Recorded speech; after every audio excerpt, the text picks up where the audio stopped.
Passons à présent à la boucle, la notion de boucle. Donc, de façon générale, disons qu'une boucle, un bloc de code, donc aussi longtemps que qu'une condition est vérifiée. Donc, c'est ce qui caractérise la notion de boucle. Donc, voilà. Donc, en termes de boucle, donc on a deux principaux types de boucle. Donc, commençons par la boucle tant que, donc while, donc tant que. Donc plus connu sous le nom de, bon, en anglais, donc sous R, de toute façon, sur le mot réservé, while, donc qui est utilisé, donc while loop, donc pour pouvoir exécuter la boucle tant que, donc il convient déjà de signaler qu'avec la boucle tant que, donc on peut exécuter une série d'actions aussi longtemps qu'une condition est vraie. Donc on peut décider, n'est-ce pas, de pouvoir exécuter une action autant de fois que possible, quitte à ce qu'une condition soit vérifiée. Donc, on s'arrête évidemment lorsque la condition n'est pas vérifiée. Donc, pour illustrer la notion de boucle tant que, donc, nous allons procéder par des exemples comme à l'accoutumée. Donc, prenons ce cas où on incrémente une variable i, donc à laquelle on affecte, on initialise autant pour moi une variable i à laquelle on affecte la valeur 1. Donc, on initialise i à 1. Donc, par la suite, on va utiliser le mot réservé while, donc ou tant que la condition, donc while, donc en parenthèse, on va mettre notre condition, donc notre i doit être la condition strictement inférieure à 6, donc tant que nos i est strictement inférieur à 6, donc là maintenant on va ouvrir nos crochets, donc aller à la ligne pour saisir la réalisation. Donc après, donc si la condition, tant que la condition est vérifiée, qu'est-ce qu'on va faire? On va afficher donc la valeur du nom, donc en utilisant la commande print, la fonction print. Donc on va afficher la valeur de i, donc et puis donc qu'est-ce qu'on va faire? On va incrémenter donc en affectant à i donc la valeur i plus 1. On va affecter à i la valeur i plus 1. Donc voilà, donc avant de sortir de notre boucle, tout simplement, donc nous allons sélectionner exécuter. Donc vous allez voir, donc cliquer sur run. Donc on va aller dans la console. Donc, et vous voyez que effectivement les 5 valeurs, donc puisque notre condition c'est tant que on a initialisé à 1, donc et puis on va exécuter cela tant que on va afficher la valeur de i. Donc pour la première fois on affiche i égale à 1, donc et on passe à i égale à i plus 1. Donc à cette fois-là, donc la condition de fermeture de la boucle n'est pas encore vérifiée. Donc on va incrémenter jusqu'à ce que i prenne la valeur 5. Donc lorsqu'on sera à 5 et qu'on va incrémenter, on va tomber sur 6. Donc on va trouver une valeur de i qui est égale, donc supérieure ou égale à 6. Donc dans ce cas, on va sortir de notre boucle. Donc, c'est un peu comme ça que fonctionne la boucle ci. Donc, à l'intérieur des boucles tant que, donc il y a un certain nombre de conditions qu'on peut utiliser, notamment les breaks. Dans les breaks, on peut utiliser les breaks. Et puis, en plus des breaks, on peut aussi utiliser les next. Donc, pour passer dans les breaks, c'est une condition qui permet, n'est-ce pas, de s'arrêter lorsqu'une certaine condition est vérifiée. Donc, lorsque la condition sera vérifiée, on va tout simplement s'arrêter. Donc, pour les breaks, donc commençons par les breaks. Donc, à titre d'exemple, pour pouvoir illustrer les breaks dans une boucle tant que, donc on va prendre le même exemple que tout à l'heure, donc pour pouvoir illustrer cela. Le même exemple pour l'incrémentation. Donc, on va faire le break si certaines conditions est vérifiée. Voilà, donc on va copier ce qu'on a fait pour notre boucle précédente, dans notre boucle tant que simple. Donc, si à l'intérieur de cette boucle, on veut insérer une condition, un break, donc de telle sorte que si une valeur est vérifier. Donc après, par exemple, notre condition si i inférieur à 6, donc lorsqu'on est à l'intérieur, on affiche la valeur on va afficher donc après avoir fait le break. Donc c'est après avoir fait après s'être rassuré que le break n'est pas vérifié, donc on va afficher cette valeur-ci. Donc voilà, donc pour notre break, donc on va toujours presque faire les mêmes conditions que tout à l'heure. On va initialiser notre i, donc en lui affectant la valeur 1 comme tout à l'heure. Et puis, par la suite, donc, qu'est-ce qu'on va faire? Donc, qu'est-ce qu'on va faire? Tant que i est strictement inférieur à 6, donc, la condition entre parenthèses, i, donc, alt, voilà, donc, i strictement inférieur à 6. Donc, tant que notre condition est vérifiée, donc, on va ouvrir les accolades, donc aller à la ligne. Donc, qu'est-ce qu'on va faire? On va afficher, donc, la valeur on va afficher la valeur du i. Donc, par la suite, qu'est-ce qu'on va faire? Donc, on va passer au i suivant. On va affecter à i la valeur i plus 1, donc on va incrémenter. Et donc, qu'est-ce qui va se passer? On va mettre une deuxième condition. Donc, si c'est ça notre break, donc si i par exemple, donc on va mettre notre condition entre parenthèses, si i égale à 4, donc double égalité, 4, qu'est-ce qu'on va faire? Donc, on va mettre une condition naturellement entre crochets, comme on l'a coutumé. Donc, on va aller à la ligne et puis on va taper notre condition break. Donc, ce qui va se passer, donc, c'est que lorsque il va prendre la valeur 4, on va s'arrêter. Donc, tout simplement, donc, à titre illustratif, on va sélectionner et puis cliquer sur Run. Donc, on va aller dans la console, voir ce qui se passe. Donc, vous voyez que il n'a affiché que les valeurs 1, 2 et 3. Donc, lorsque il a pris la valeur 2, donc, on s'est tout simplement arrêté. On a fait un break, bien que la condition générale qui est i supérieur, inférieur strictement à 6 n'était pas encore vérifiée. Donc, on a introduit un break dans notre boucle. Donc, de la même façon, on peut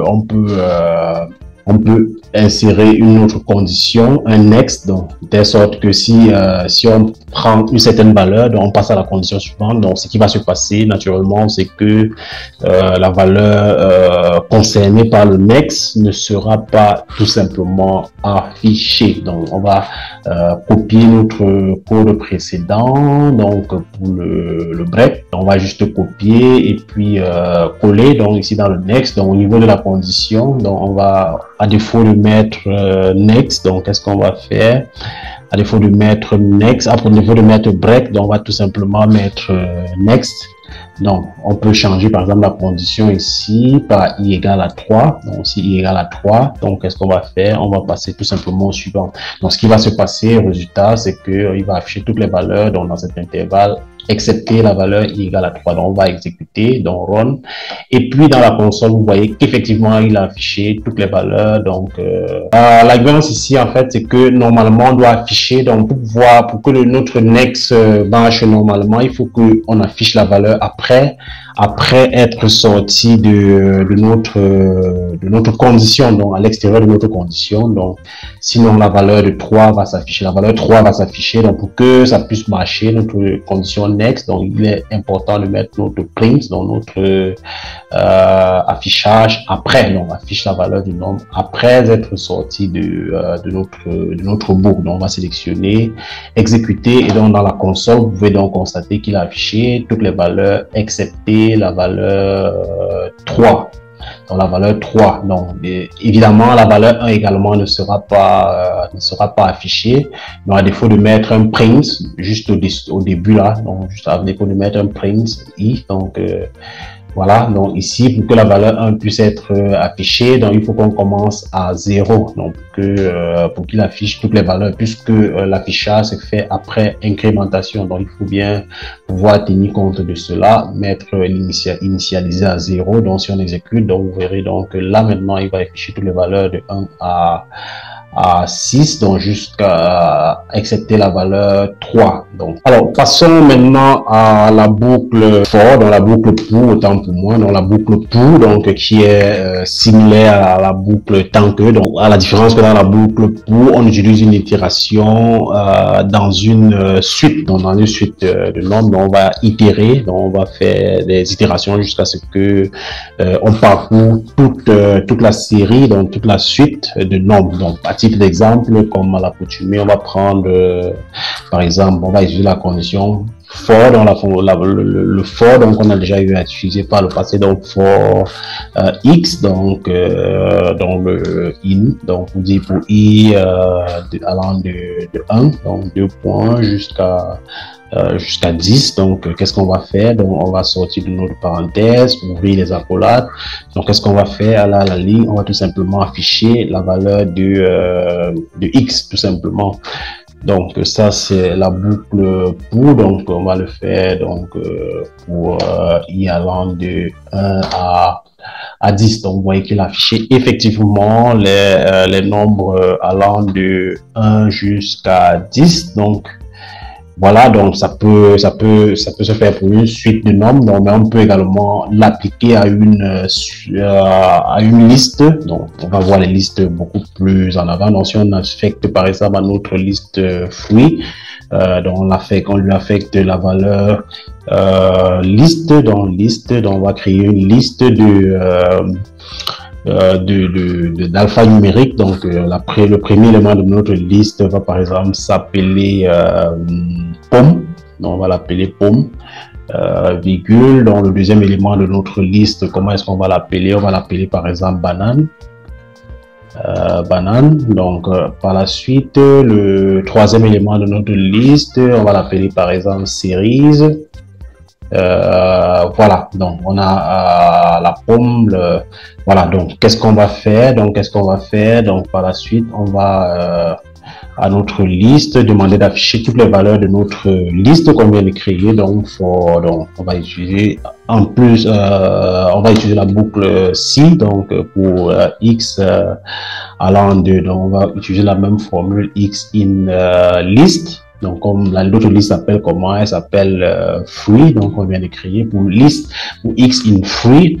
Donc qu'est-ce qu'on va faire? On ouvre les accolades pour mettre notre instruction.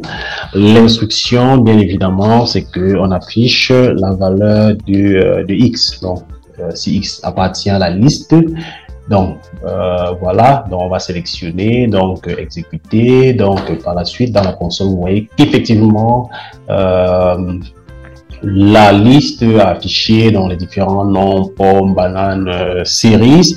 Et donc, vous l'avez certainement deviné, comme dans le cas de la boucle tant que, on peut utiliser les instructions break et puis les instructions next. Donc les instructions break permettront d'afficher tous les éléments de la liste sauf l'élément qu'on va spécifier, donc ou alors next. Donc on va afficher lorsqu'on va trouver l'élément, on va voilà. Donc le break donc permet de s'arrêter lorsqu'on trouve l'élément, et le next donc va permettre tout simplement d'afficher tous les éléments sauf l'élément qu'on aura spécifié. Donc commençons d'abord par le break dans la boucle for, dans la boucle pour. Donc si vous voulez, commençons par le break avant de passer au next. Donc pour vous illustrer le break, donc on va prendre un exemple. Donc on va toujours affecter à notre liste donc la valeur. Donc on va maintenir notre liste. Donc on va ayant déjà fait l'affectation, donc on va maintenir notre liste telle qu'elle a été maintenue tout à l'heure. Donc qu'est-ce qui va se passer par la suite? Donc qu'est-ce qu'on va dire? On va dire donc on peut même utiliser la même fonction de tout à l'heure. Donc à la seule différence qu'on va ajouter une condition. Donc j'ai coupé, donc je vais recoller. Donc je vais aller dans mon break, donc je vais coller l'instruction. Donc je n'ai plus besoin d'affecter une valeur. Donc qu'est-ce que je vais faire? Donc je vais dire pour i dans la liste des fruits. Donc on va mettre à l'intérieur de notre condition, donc notre break, donc on va lui dire si, donc à l'intérieur de notre condition, avant de passer, avant de faire le break, si, donc if, donc on va ouvrir la collade. Donc notre condition c'est quoi? Donc si x par exemple égale banane, donc par exemple, donc on va mettre entre côtes bien évidemment banane. Bon, tel que c'est écrit dans le nom de la liste. Donc qu'est-ce qu'on va faire? Donc tant que si x est égal à banane, donc on va sortir et puis on va faire un break. Bon, si x est égal à banane, donc la condition n'est pas entre crottes, donc elle est entre parenthèses. Donc, on va ouvrir les parenthèses. Donc, on va mettre notre condition en parenthèse. Donc, c'est une erreur. Donc, c'est après la condition maintenant qu'on va mettre l'instruction entre côtes. Donc, si notre condition est, si notre x est égal à banane, qu'est-ce qu'on va faire? Donc, pour x dans la liste des fruits, si x égale à, donc notre condition, on va la mettre entre crochets, donc entre accolades. Donc, on va aller à la ligne. Donc, je vais supprimer la virgule là. Donc, aller à la ligne. Donc, qu'est-ce qu'on va mettre? On va mettre un break tout simplement. Break. On va mettre un break. Donc, notre condition break. Et puis, donc, voilà. Donc, on va imprimer, mais on va afficher. Donc, en utilisant notre commande print, dans notre fonction print, après être sorti de notre break. Donc, on va afficher la valeur de x. Donc, on va exécuter pour voir. Donc, run. Et vous voyez donc, il a affiché pomme. Donc, dès qu'il a trouvé banane, donc il s'est tout simplement arrêté. Donc, la seule valeur qui a été affichée, c'est celle de pomme, puisque on a utilisé la fonction break. Donc, on lui a dit dès que tu trouves la banane, tu t'arrêtes. Donc, c'est ce qui a été fait. Donc, de la même façon qu'on l'a fait pour le break, on peut le faire pour le next, qui va juste mettre toutes les valeurs sauf la valeur banane. Donc, autrement dit, dans notre cas, donc il va afficher la valeur en plus d'afficher la pomme, il va sauter la valeur banane et afficher également la valeur cerise. Donc, on va faire la même chose pour le next. Donc, on va bien évidemment on va copier la même commande. Donc, on va copier le même code et on va juste changer l'instruction break en next pour que vous voyez. Donc, on va changer notre break en next. Donc, next. On va changer notre break en next. Donc, et puis, vous allez voir que le résultat donc sera ce que nous avons prédit. Donc, on va exécuter et puis notre liste de temps est déclaré. Voilà, donc il va afficher pomme, donc il va pas afficher banane parce qu'on a affiché un next. Donc, on lui a dit donc si tu trouves banane, tu passes directement au suivant. Donc, si on avait une longue liste, donc on devait afficher toutes les valeurs de la liste, sauf la valeur qu'on aura spécifiée. Donc, on l'a fait pour une liste de 3 éléments. Donc, les instructions break et next s'appliquent tant pour les boucles tant que pour les boucles pour. Voilà, donc il faut également noter qu'on peut combiner les conditions si, sinon, et puis la boucle pour. Et donc, à titre d'exemple, nous allons prendre un D, donc, et puis, donc on va écrire une instruction dans un code sous R qui permet, n'est-ce pas, d'afficher, par exemple, chaîne, donc le numéro du D, donc on va lancer un D, donc si la valeur est 6, donc par exemple, on va dire qu'il y a chaîne, par exemple, ou alors si la valeur du D est différent de 6, donc on va afficher, donc il n'y a pas de chaîne. Donc, ce qu'on va faire, donc on va définir notre D, donc on va l'appeler D, donc on va affecter à notre D la valeur, la chaîne, donc le nombre allant de 1 jusqu'à 6. Donc de 1 à 6, donc ce qu'on va appeler D, donc on va voir plus tard qu'il s'agit d'un vecteur, donc c'est une série de nombres, une suite de nombres. Donc maintenant, qu'est-ce qu'on va dire? On va dire pour X dans la liste, dans notre série, dans notre suite de nombres, pour X in D, donc pour X in D, donc on va maintenant mettre notre condition, donc à l'intérieur de notre condition, donc on va dans la ligne, qu'est-ce qu'on va faire? Donc si, donc on va combiner le si et for, donc on va mettre une condition à l'intérieur de notre for, donc si notre x, donc la condition c'est que x soit égal à 6, si x égale à 6, qu'est-ce qui va se passer? Donc, on va mettre une instruction à l'intérieur. Donc, si x égale à 6, donc on va sortir d'abord de notre parenthèse. Donc, si x égale à 6, quelle sera la condition? entre accolades. Donc, on va afficher, qu'est-ce qu'on va écrire? On va afficher à l'écran. Donc, on va utiliser la fonction paste. Donc, on a déjà vu qui permet de concaténer donc plusieurs éléments. Donc, paste. Donc, on va écrire entre côtes. On va concaténer quoi? Le D, le numéro du D. Donc, le numéro du D. Donc, on va mettre la virgule. On sort de la côte, on va mettre virgule. Donc, le numéro de DR, on va mettre R. Donc, virgule. Donc, on va mettre le deuxième élément de la concaténation. Donc, c'est le X, donc la valeur qu'affiche le D.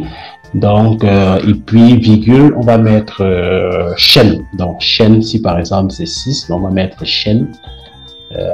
Chaîne.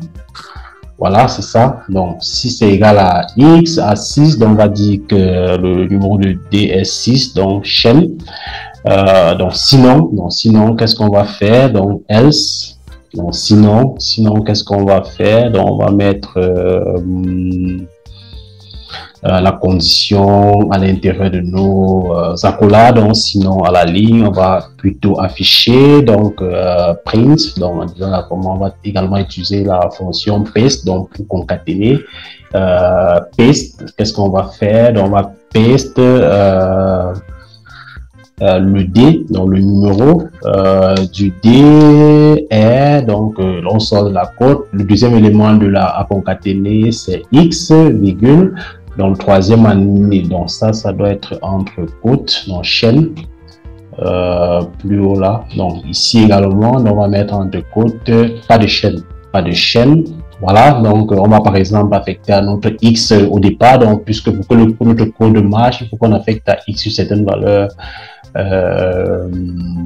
Voilà, donc on va pas affecter à X de valeur, on va juste exécuter. Donc, on va prendre le D dans cette suite de nombres. Donc, à chaque fois pour 1 égale à 6, on va afficher 6 concaténations de chaînes de caractères qui seront, selon le cas, X est égal à chaîne, le numéro de D est chaîne, ou bien le numéro de D n'est pas chaîne. Donc, selon la réalisation, donc, il y aura une seule valeur de chaîne. Donc, bien évidemment, lorsqu'on va aller de 1 à 6, on va exécuter et donc, dans la console, vous voyez qu'effectivement, on a une error in paste. Le numéro du DR, donc virgule, pas de chaîne, donc will not find function paste. Will not find function paste. Donc paste s'écrit avec un E à la fin, je crois. Non, c'est ça. Donc E, paste. Voilà, c'est bien ça. Donc paste. Donc je crois qu'on va exécuter cette fois-ci. Donc ça va marcher. Donc exécuter.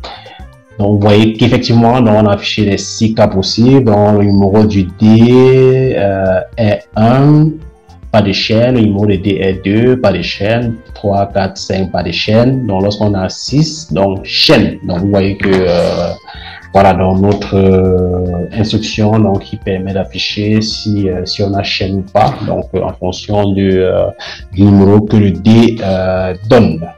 Voilà, donc ça c'est pour ce qui est de la combinaison de la condition si et de la boucle for, la boucle pour. Donc lorsqu'on reste dans les boucles pour, donc on peut également parler de boucle imbriquée pour la boucle pour, donc une boucle imbriquée, donc on va mettre à l'intérieur d'une boucle pour une autre instruction pour, donc à l'intérieur du bout qui sera contenue dans la première.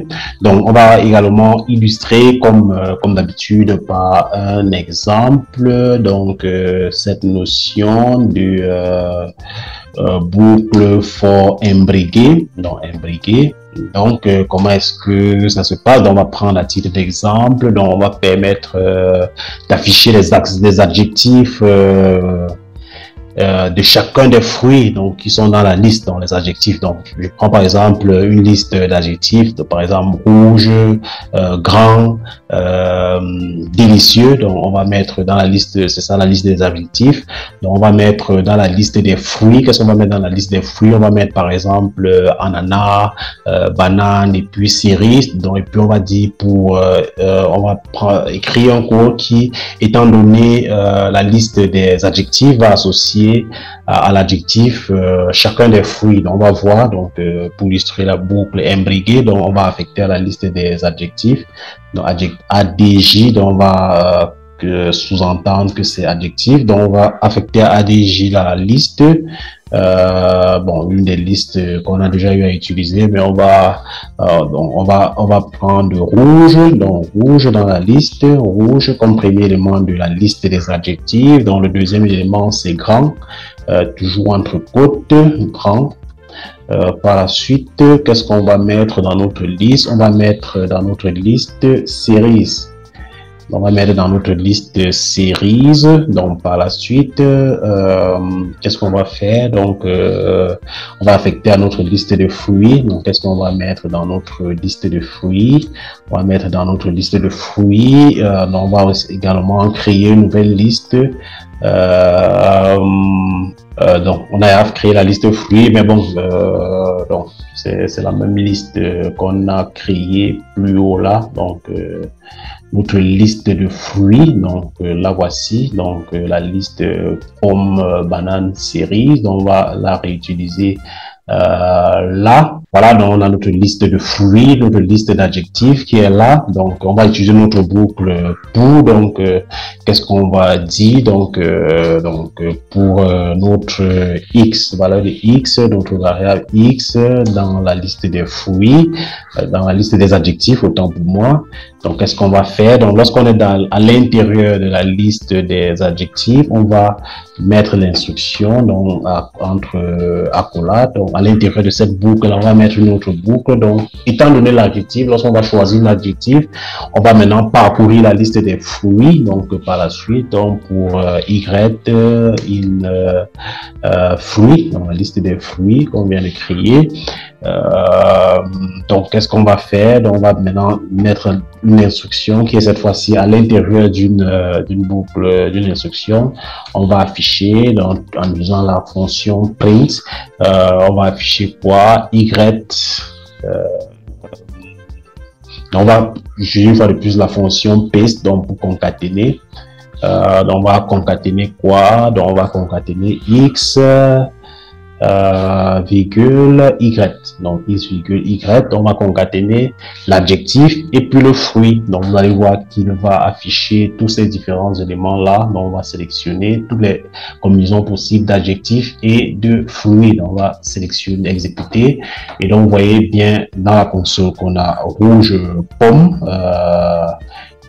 rouge banane. Voilà, donc on aurait dû inverser. Donc, on va YX. Donc, Y là, et puis X pour que ça affiche dans un ordre qui ait un sens. Donc, on va tout simplement, donc on n'a plus besoin d'affecter, on a déjà fait, donc pour I allant de E, donc on va exécuter.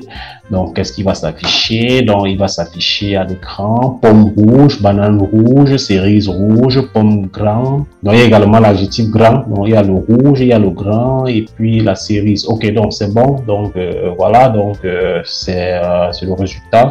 Donc, on peut avoir en faisant la boucle imbriquée, donc utilisant la liste des